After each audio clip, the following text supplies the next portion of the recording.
You found it. Your home for the best content on your favorite team, the Fighting Tigers of LSU. Do us a favor. Subscribe to the channel. Leave your comments below. Be sure, smash that like button.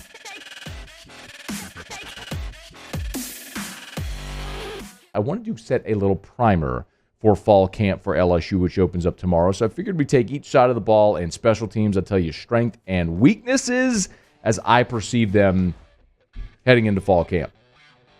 Let's start on the offensive side of the ball. For me, the unquestioned strength of this team on the offensive side of the ball is at wide receiver. It's a totally new day when we're talking about LSU football strength being wide receiver, considering what we knew about this team, this program for so long. But that, at this point, in my opinion, is undeniable. Kayshon Boutte set an SEC single-game record, 735 receiving yards last year in just a 10-game season.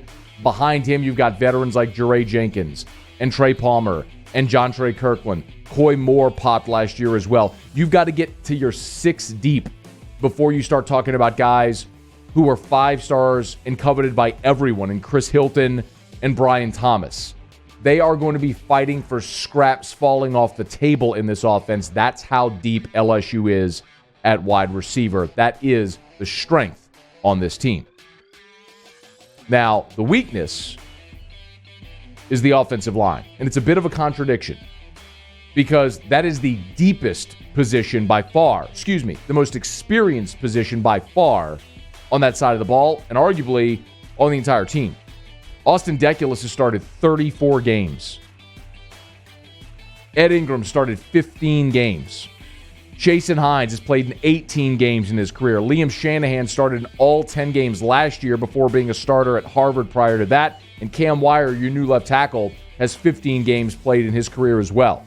That is arguably your most experienced group, but you've heard me say it. They weren't good last year. And just because you return everyone from a unit that wasn't very good doesn't automatically mean they're better, and your depth is non-existent. They have got to develop that fall camp.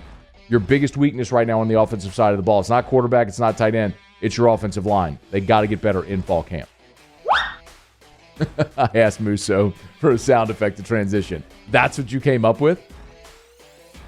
Yeah, just hold it. Actually, Paul, can you put the camera on him real quick? Yeah, so there's a jib, and Musso knocked the. Can you just hold up the mic? Just hold it. It's like he's literally holding his microphone because he knocked it off the jib. I did not knock it. It fell down when I washed. I literally sat down. Did you touch it? No, I sat down in this chair and it fell off the jib. Okay, so that sound effect. Explain.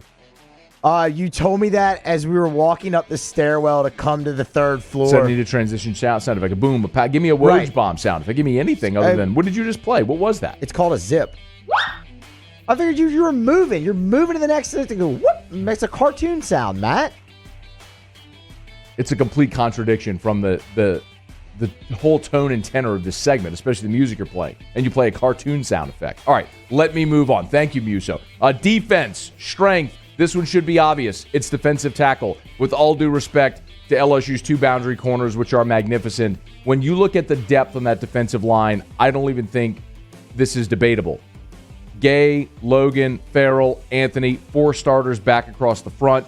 Joe Evans, Jaquelin Roy, and your 2 deep. Ojulari, guys like Savion Jones. When you talk about Jacoby and Guillory and Mason Smith, 5-star number 1 defensive tackle in the country, who might be your 6th defensive tackle, this is what an Ed Orgeron defensive line should look like. Deep, big, fast, athletic, talented. They are that. This is the polar opposite of what happened in 2014. If you remember that team, everybody left early.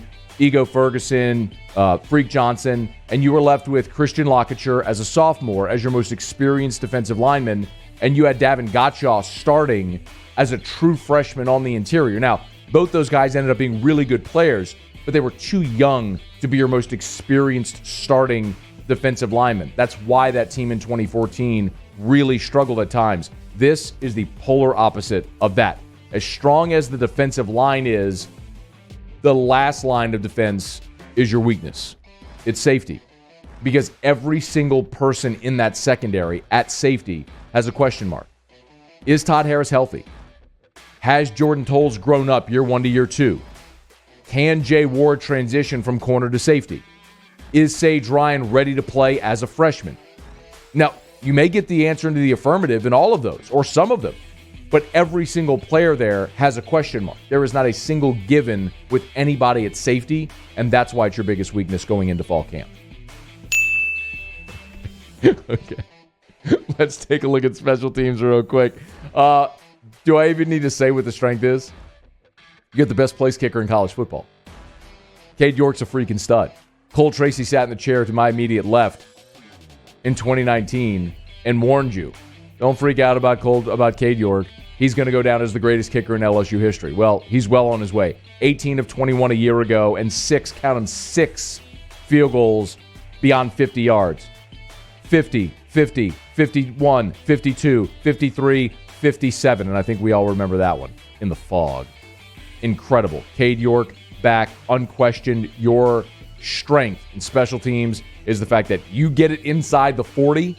Cade York's probably delivering you points. Weakness has to be punter. Zach Von Rosenberg has been your punter since 2017. The last 4 years, you knew who was trotting out there to punt the football for you. It was Zach Von Rosenberg. And you don't know who that is now. We all assume it's going to be Peyton Todd, signed in this class out of West Monroe. And if he wins that job, which we hope he does, then you're settled there for the next 4 years. If not, you could have a little bit of a revolving door until you get settled there. I'll remind you, for 1 year before Von Rosenberg, it was Josh Grouden in 2016. The year before that, it was Jamie Keene. There was a little bit of a revolving door until you settled with Von Rosenberg. Here's hoping Peyton Todd can do that. But until he does, that's still a giant question mark going into fall camp. Offense, defense, special teams, the Tigers look to be a preseason top 15 team. We'll get the preseason polls when we get closer to the opener against UCLA, but just some of the storylines and position groups to watch as LSU hits the practice field for the first time in fall camp. Tomorrow, we will be giving you daily fall camp practice reports as well for as long as the Tigers run the practice field. Hey, thanks so much for watching. Please leave your comments. I love to interact, and be sure to hit the red subscribe button below.